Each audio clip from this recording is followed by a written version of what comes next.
Баткен облусунда 142 ишканага айыппул салынды. Бул тууралуу өкмөттүн Баткен облусундагы ыйгарым укуктуу өкүлүнүн басма сөз кызматы кабарлады. Облустагы эпидемиологиялык кырдаалга байланыштуу бардык район шаар аймактарында тынымсыз текшерүү, түшүндүрүү иштери жүрүүдө.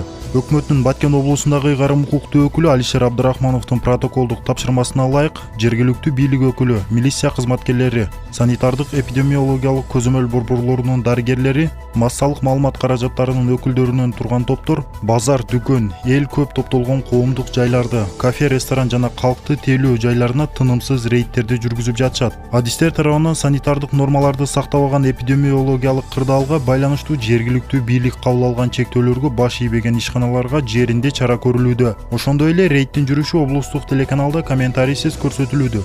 1-майдан бүгүнкү күнгө чейин облуста жалпы 1364 ишкана текшерилди. Анын ичинен санитардык норманы сактабаган 425 ишканага эскертүү берилип, 142 ишканага айыппул салынган.